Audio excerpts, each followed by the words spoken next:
And what I want to tell people is that the uniform didn't come off of me. My heart still wears the Yeah. uniform because I'm dedicated to the freedom of our civilians who, whether you disagree or agree with the government, I don't care. It's that we still have freedom to have speech, whereas other countries do not. Yeah. So, being a veteran, for me, I took an oath and I'm still there trying to protect. Just like, Jerry served on a bunch of boards for veterans as well. We're here to Mhm. serve people. Welcome to Coach Soul, the podcast where we explore therapeutic ways to the best versions of ourselves. I'm your host, Steve Hudgins. I'm a licensed professional counselor dedicated to helping you navigate life's challenges. In each uplifting episode, we'll discuss mental health, relationships, self-care, emotional well-being, and personal growth. Join me and with my co-host, Kenya Evelyn, a therapeutic life coach, where sometimes we'll even welcome special guests to our show that share their experience and expertise. So let's embark on this transformative path together and discover a healthier and happier you. Welcome back to Coach It So. We are here continue with part 2, interviewing Georgia Arts, Jerry Ryan, and our beloved Dr. Steve Hudgins, and their life and afterlife of being in service to this country as a military. So, in behalf of Veterans Day, again, I'm so appreciative that you chose to serve this country with everything that comes with it, the pros and the cons. So today I really want to focus on what does being a veteran mean to you today? What does telling the story, having that past to share, that framework, how does it add to your life today? And we can start with Jerry. Well, it certainly plays a major role in my life. I may not have mentioned this last time, but I'm paralyzed. I'm quadriplegic. So I can get my medical care through the VA. It would be extremely expensive to do it in the civilian market. So that's like the biggest benefit that I got from being in the Army was that I have my health care handled right now. Um, but above and beyond that, I've been able to help other people in my community understand what it's like to be a veteran. And for example, I'm on the county commission for veterans, so it's like an advisory board, so that the county people know how the different things that they do impact the veterans. I've also served on the institutional review board for the local Portland VA, Mm, overseeing a lot of the experiments that they do for different medications and stuff like that.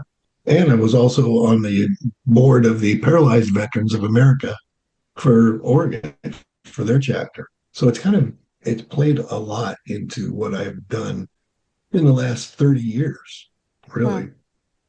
So that's kind of where I'm at with it. But the biggest thing is the medical care. It saved me hundreds of thousands of dollars. I can imagine. And just so our listeners understand, you were quadriplegic, but it's because you served? No, it was afterward, actually, which is Interesting. an amazing benefit. It does not have to be service connected in Interesting. order to be treated. Mine is at a severity level with quadriplegia that I automatically get care as a veteran. Hmm. It's kind of like Yes. if you were a POW, you automatically get care and you don't have to prove anything else other than that. So that it's such a wonderful benefit for me. It saved me, like I said, hundreds of thousands of dollars. The best piece of being a veteran for me is the medical Beautiful. care. It's a thank you card from the Mhm. country for sure. Yeah, yeah, it is. What about you, Georgia? It's a challenging question because sometimes, and I think one of the issues women veterans have is feeling Mhm. invisible. And I think of times in the military when I might have certain people underneath me, specifically men who didn't want to take direction from a woman. Okay. But the system I've come into for support, I feel it's very similar in many ways where you're dismissed, erased, devalued on bureaucratic and social levels.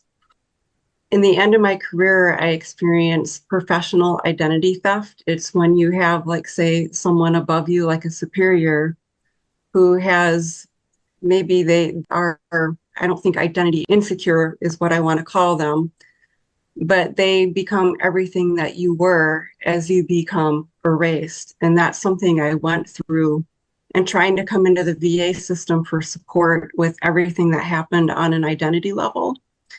It wasn't just a transition identity struggle. I was trying to rebuild who I was as a professional.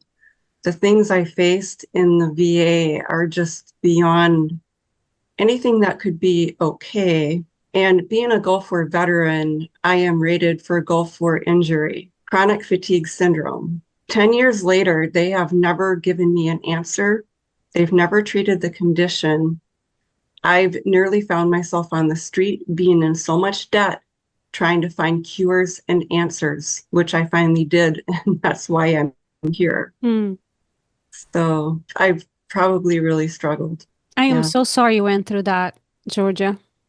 In the first part, you mentioned something about what was the difference between being a woman in the military versus a man, and you answered that question in a cultural response as you were serving in the Mideastern.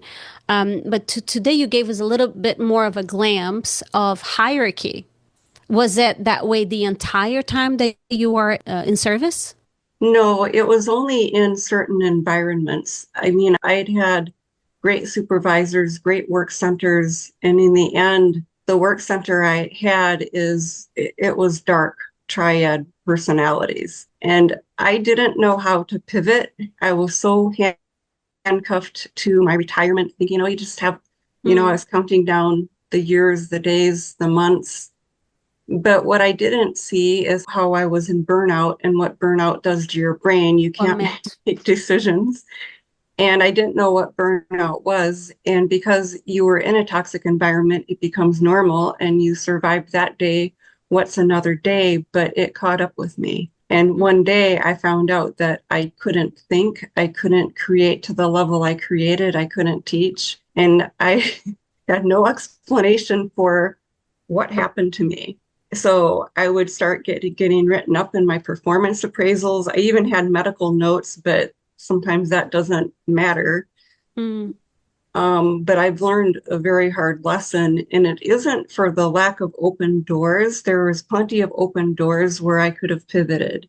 It's just that I didn't have the ability to see them, and I didn't have a coach like me to show them all the other open doors. Sometimes when we step away from something, we don't lose it. We've actually not just saved our health, but we've gained something.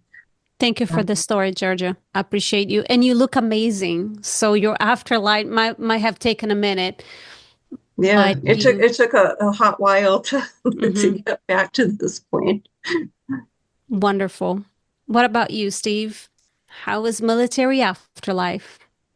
When you think about the conflict of wanting to stay in or go out because you are in telecommunications, that's what I'm appreciative about because it gave me a different occupation.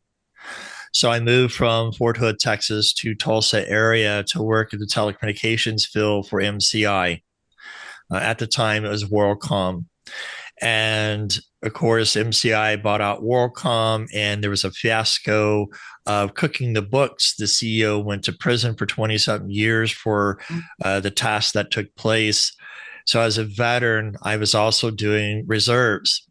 And I did a change in my MOS, which is military occupation specialty, to do a support because I was doing on-the-job training with a law enforcement mentality through the Army. And at this time, I was going through a divorce. They were going to send me to Bosnia, and I did not want to lose my family, so I didn't re-up. So when you think about veterans, oftentimes I don't think people really realize the 24/7 on-call that we do. We miss birthdays, we miss anniversaries. As oftentimes we miss death of a family because of what we do and what we serve. And, like Jerry, I have a service disconnected disability. When I found out in 2013, my first diagnosis, I was a contract working for Windstream and then a contract working for an inpatient facility because I was changing careers. And I was fortunate in, I found a deeper connection with God because I told my parents, I don't have $40,000 for an operation to remove the cancer because I was contract. Now the doctor said, hey, I'll waive your fee because you're a veteran. So I appreciate those who support veterans, the discounts or waivers or whatever to try to help us through what we've been through. So I applied Sunday night to the VA benefits. Monday morning, they called and said, hey, you're fully approved. And I said, does it have to be connected? And they said, no. So I was surprised. They changed some things. And so they allowed me to be fully active because what I forgot to mention was the civilian doctor said I had 2 weeks to get an operation or he's very concerned that I'm going to die. Out of 26 years, he's never seen anything like it. Wow. So long story short, that was Friday. In fact, we just passed our anniversary date in October of my first time finding out on a Friday night at 7:00 at night. The doctor calls me saying I have cancer. And I apply on Sunday. Monday, I get the response. And within 2 weeks, a civilian hospital calls me and says, can you do a pre-op because your surgery's on Friday? And I'm sorry, you cannot tell me the VA moves that fast. Georgia and Jerry can vouch, the VA doesn't. So part of being a veteran, I knew that God had a hand in that fast movement for me to where I could sit here today to talk to you guys. And being a veteran, oftentimes you do have the recognition and appreciation. I know there was a time that for Vietnam veterans, they didn't get the appreciation. We were met with hate and critical. And one of the things I want to tell our listeners that I think is very important here, Kenya, is Gulf War, we got some appreciation, but you look at, the government who sends in National Guards to try to manage the corruption of cities that are just out of whack with crime. As military personnel, we get the bad rap because we're the face of the government, so to speak. And what I want to tell people is that the uniform didn't come off of me. My heart still wears the uniform because I'm dedicated to the freedom of our civilians who, whether you disagree or agree with the government, I don't care. It's that we still have freedom to have speech, whereas other countries do not. Yeah. So being a veteran, for me, I took an oath and I'm still there trying to protect. Just like, Jerry served on a bunch of boards for veterans as well. We're here to serve people. Beautiful. Thank you for that, Steve. Jerry, do you feel supported by your community? And how do you as a veteran stand up for your community? I feel supported overall with at least my local community. I've been in the Rotary Club and Chamber of Commerce locally as a business person. And they are really big advocates because I was a member of I did that as the president of the Paralyzed Veterans of America for the Oregon chapter. And anytime we did anything, those groups would be so supportive. So that's as far as the community. The big thing that I have an issue with nowadays is that medical care that I was talking about earlier has kind of really dropped. It's not as good as it used to be. It's really bad. I was just up in Seattle at their VA, and I have to go up there. It's because I have a spinal cord injury. The VA is set up on a program where they have spinal cord injury centers, and then they have little satellite clinics. The center for the Pacific Northwest, where I live, is in Seattle. So I had to go up there for a week for an annual evaluation. And what I found was just filth in the whole unit. My shower had feces growing out of the drain. Yeah. And so I have, and the care was like less than good.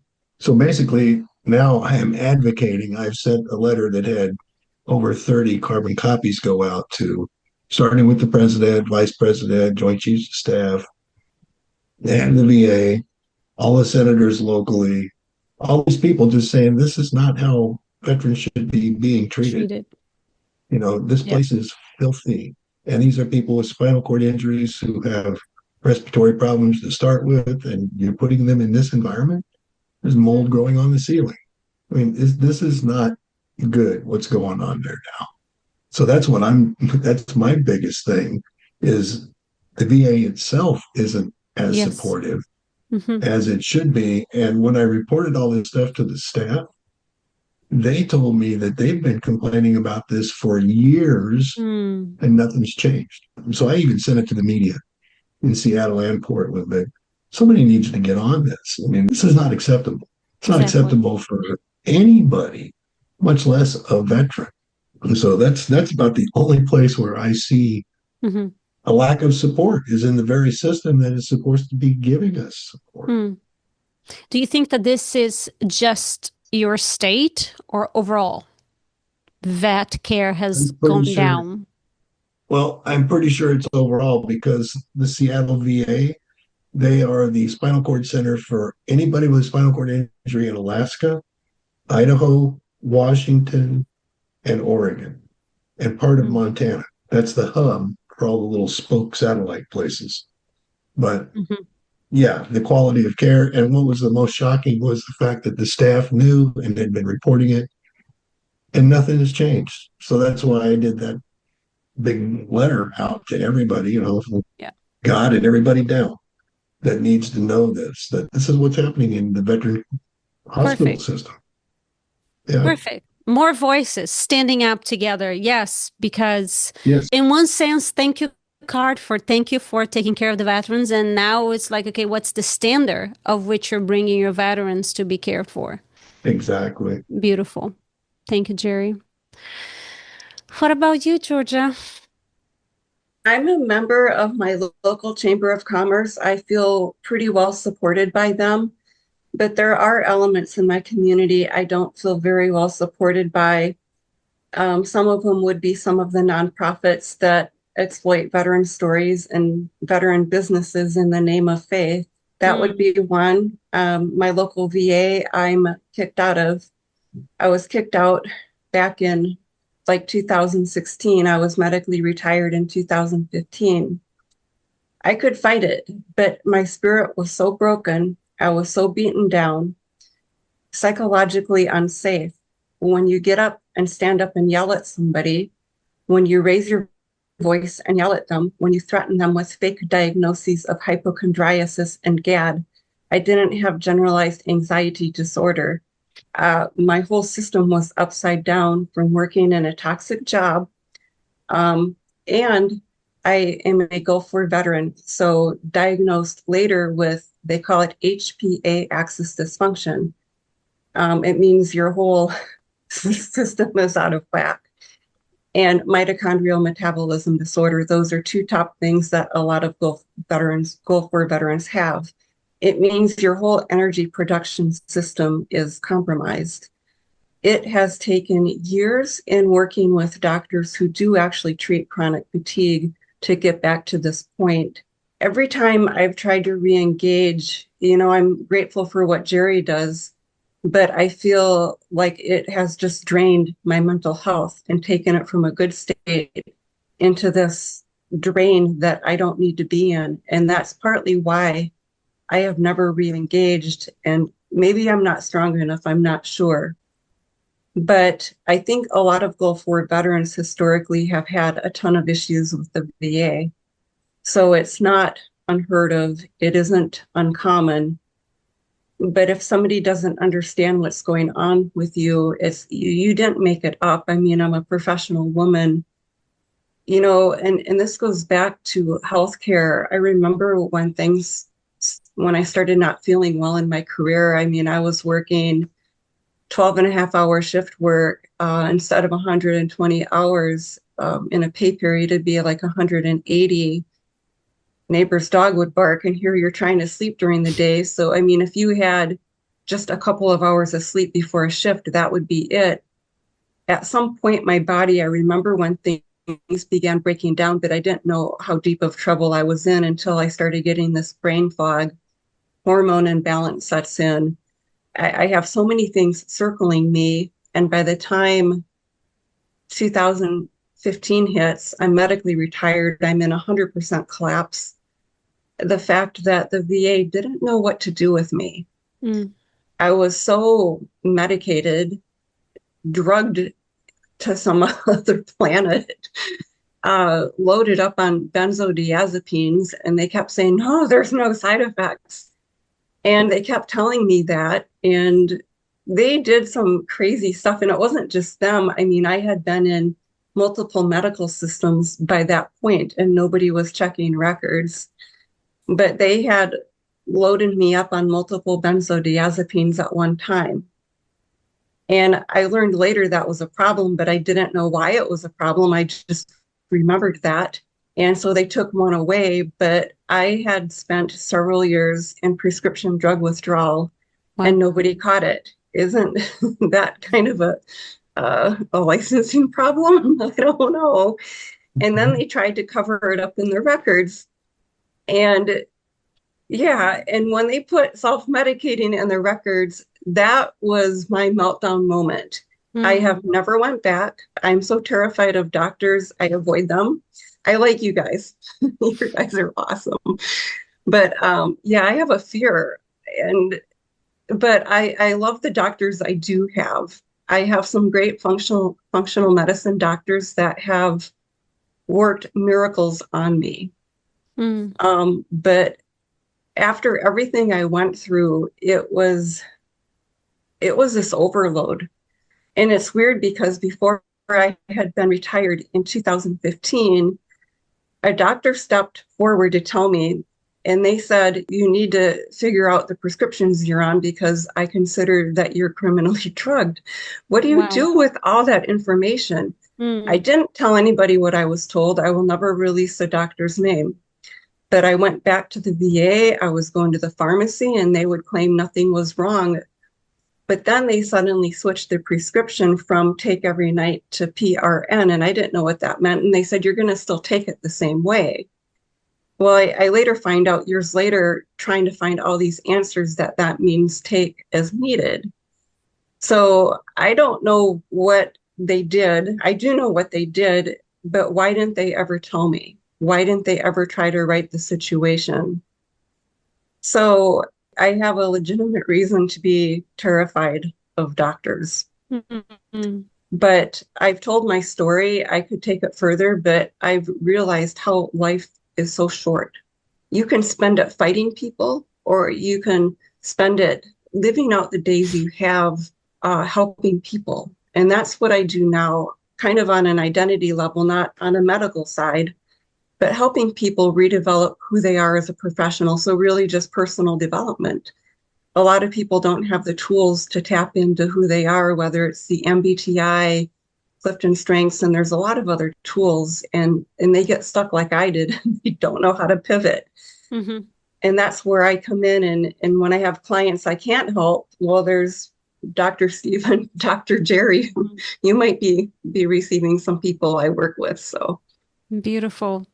Georgia, thank you for reframing all this chaos, if you will, all those stories that could have completely taken you stuck. And now you pivot to help other people. So thank you for that. How about you, Steve? One of the things that I think about, I'm an advocate. I have an opportunity through the National Religious Broadcasters, who is a faith-based group that tries to protect rights. And one of the things that I was honored was to be part of the Presidential Council. In other words, this group was a select group that went to Washington, D.C. as a group, got onto the Eisenhower building, which is the administrative building of the west side of the White House. And just to be where the president stands is amazing. And they brought up some facts. This is the time that Charlie Kirk was assassinated. I was on Capitol Hill. And I tell you, it was a solemn experience on Capitol Hill. when a U.S. citizen loses its death because somebody didn't like the rhetoric that was spoken. Yeah. And as a veteran, it reaches you deeply, because where does hate beget hate? And we destroy the very voice that we can learn from to build America stronger.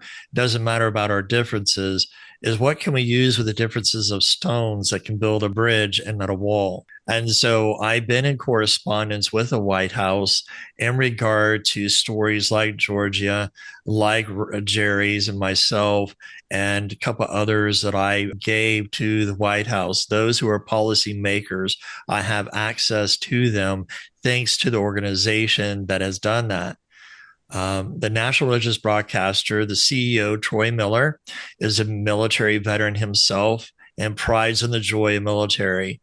And NRB is creating the off branch of supporting veterans by creating like a 411 type deal, where what we want to do is establish support in communities of churches in the community that ensures that they have the homelessness is cut down among veterans, that they get the food, the medical, whatever they need, that the community and the churches can support these things. And one of the things I want to finalize as a veteran, oftentimes veterans are not aware of resources. They are just not broadcasted. And so that's the thing that we want to do, is try to bring in a sense of community so that our veterans know exactly, hey, I can go to this chapter to get help. I can go to this place to receive resources. And so if you see a veteran struggling, sometimes it's not by a choice. It's forced upon us to live a certain way. And when you go through combat, how often do we get tired of fighting for our own freedom, if you will? And so it means a lot to us veterans when, we're not asking for handouts. We're just asking for a sense of community, because, I may have not served with Georgia and Jerry, but they're my family. Exactly. And that's the way we look at it, because as brothers and sisters that we fight for this country, they're my family. And that's the way we look at military brats. We're family because of what we've been through and collide with. I'm just so grateful as a civilian to learn a little bit more how is life for you guys and how can we support it anyway. And I know we're out of time, but I really want to hear like a popcorn answer. What ways could civilians support veterans in this day and age besides prayer? Go. Gratitude. Support our businesses. Okay, support our businesses. Jerry. Write to your legislators about getting proper funding for veteran programs. There you go. Amazing. Thank you. With that, I really appreciate you guys having this beautiful conversation with us. Thank you for your life. Thank you for your smile. Thank you for your sorrow. Thank you for your pain. And thank you for your life. I appreciate you so much. And I see you next time in Coached Soul. Until next time, take care and God bless. Thank you for tuning in to today's episode on Coach Soul. As we wrap up, we want to remind our listeners of a few key points. This podcast is for informational purposes only and does not substitute professional medical advice, diagnosis, or treatment. The content shared here is based on professional opinion but may not apply to everyone's situation. Always consult with a qualified healthcare provider before making changes to your mental health care. If you're in a crisis, please seek immediate professional help or contact a crisis hotline. Listening to this podcast does not create a therapist-client relationship.